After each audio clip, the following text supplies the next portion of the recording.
Welcome to Abhinav Bharat. నేను journalist Ravichandra.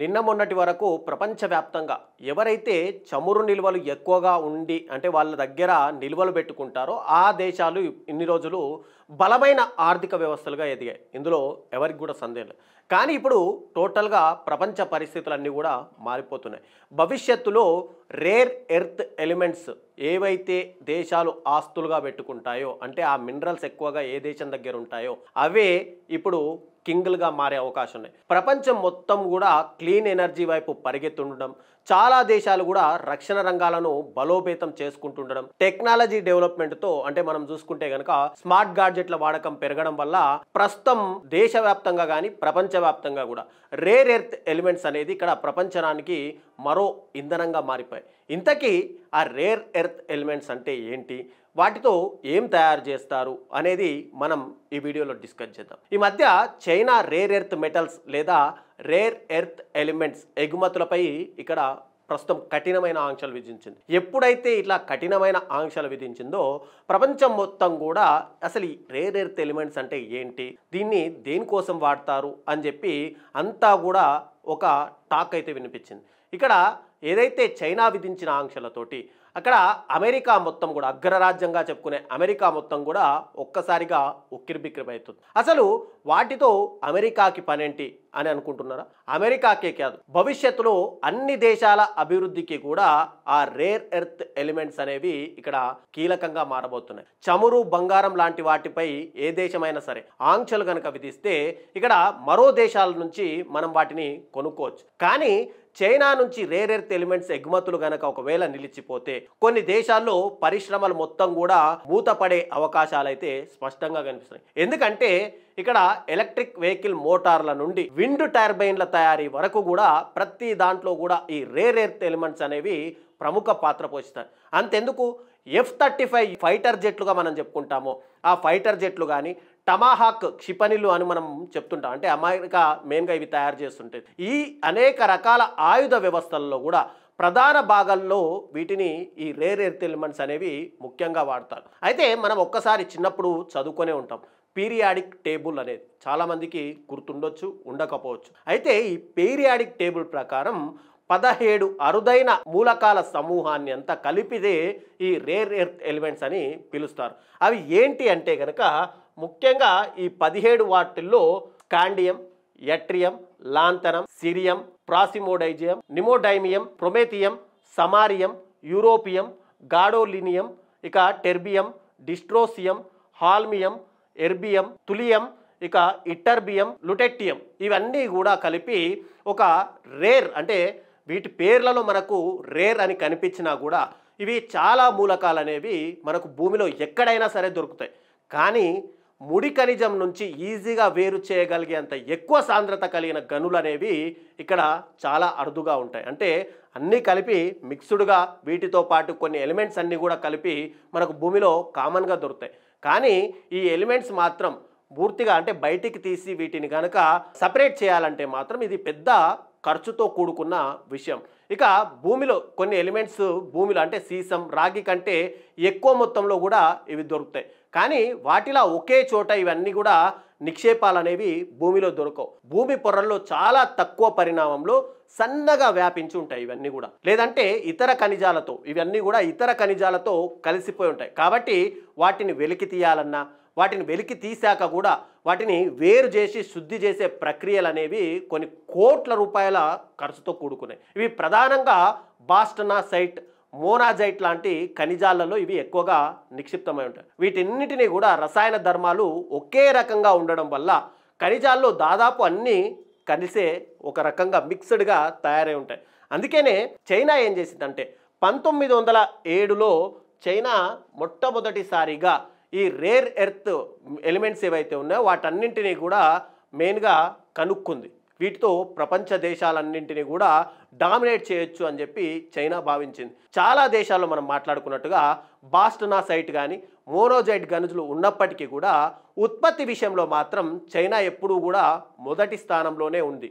ఎందుకంటే 2024లో ప్రపంచవ్యాప్తంగా ఇక్కడ 3,90,000 మెట్రిక్ టన్నుల ఈ రేర్ ఎర్త్ ఎలిమెంట్స్ ఉత్పత్తి జరిగితే అందులో చైనా వాటానే 2,70,000 అంటే మొత్తం 100% ఉత్పత్తిలో 69%తో చైనా అనేది ఇక్కడ మొదటి స్థానంలో నిలిచింది.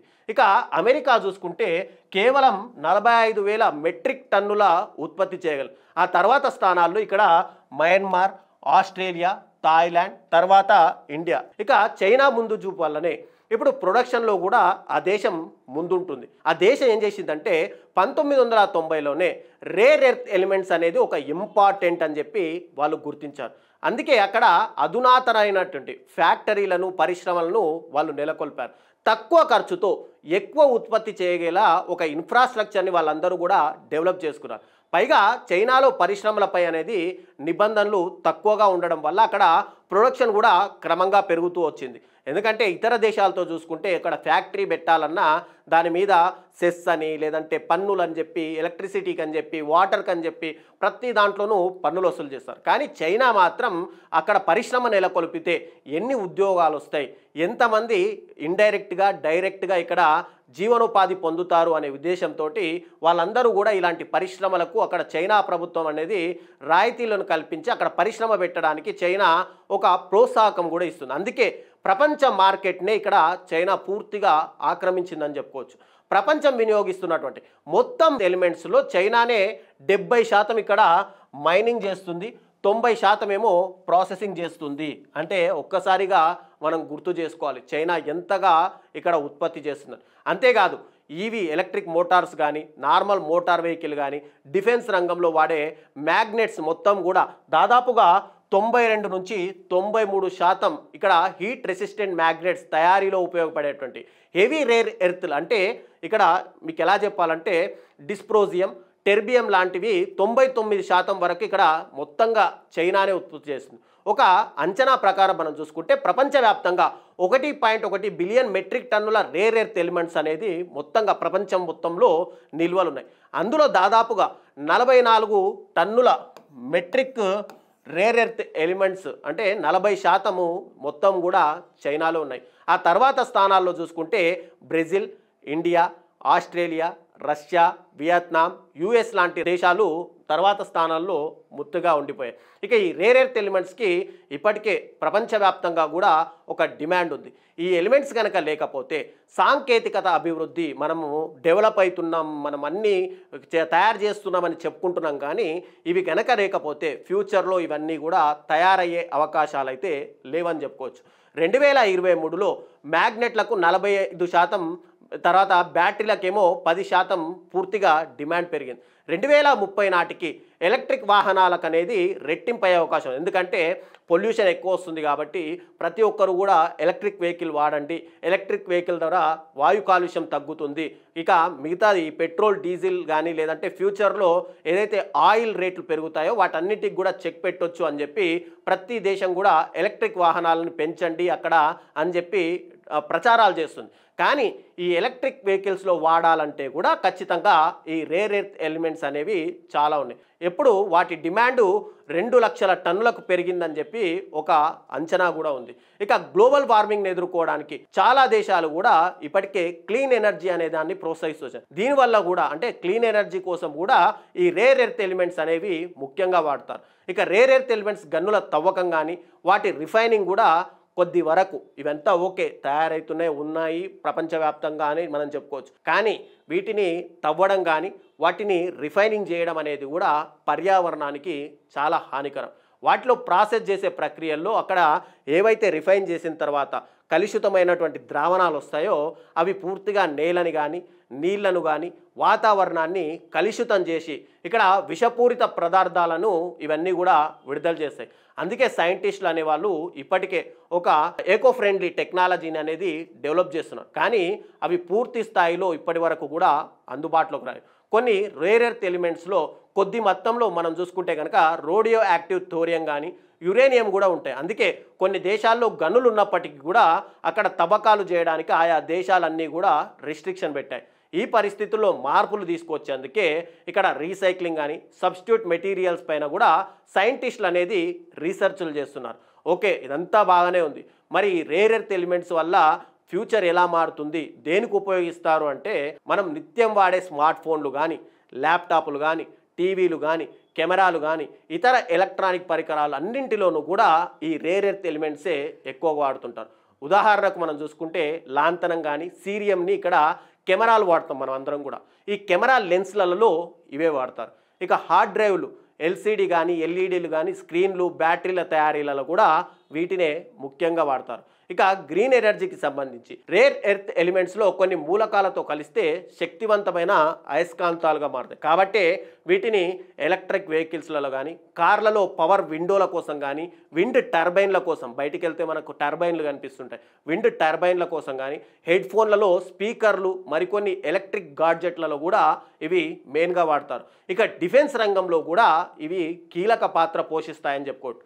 జెట్గా వాడే ఇంజన్లు కానీ, ఇక గైడెడ్ మిసైల్స్ కానీ, రాడార్లలో కూడా లైట్ వెయిట్ అల్లాయిలు కానీ, లేజర్ టెక్నాలజీ కానీ, డ్రోన్లలో కూడా వీటినే ముఖ్యంగా యూజ్ చేస్తారు. మెడికల్కి సంబంధించి ఎంఆర్ఐ స్కానింగ్ కానీ, ఎక్స్రే మిషన్లు కానీ, డయాగ్నోస్టిక్ పరికరాల్లో కానీ ఈ రేర్ ఎర్త్ ఎలిమెంట్స్నే ఉపయోగిస్తారు. ఫర్ ఎగ్జాంపుల్గా మనము ఎంఆర్ఐ స్కాన్లలో కాంట్రాస్ట్ ఏజెంట్ గాడోలియంని వాడుతుంటారు.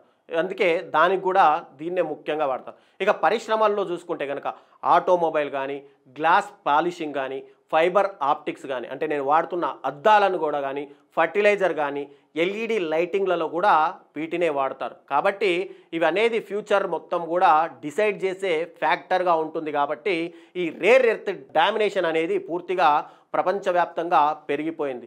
ఇందులో మొదటి స్థానంలో చైనా ఉన్నప్పటికీ కూడా రాబోయే రోజుల్లో భారత్ కూడా సొంతంగా ఇలా రేర్ ఎర్త్ ఎలిమెంట్స్ ఎక్కడ ఉన్నాయి మన దగ్గర అనేది ఒక ప్రణాళికలు, అంటే ఒక సైంటిఫిక్ రీసెర్చ్ చేసి గనక వాటిని కూడా తీస్తే గనక రాబోయే రోజుల్లో భారత్ కూడా సొంతంగా ఇప్పుడు చెప్పిన పరికరాలను కానీ, టెక్నాలజీలో ముందుకెళ్ళడానికి కానీ, చైనా లాంటి దేశాలతో పోటీ పడడానికి కానీ చాలా తొందరగా సమయం వస్తుంది. కాబట్టి భారతదేశం దీని మీద కాన్సన్ట్రేషన్ చేయాల్సిన అవసరం ఎంతైనా ఉంది.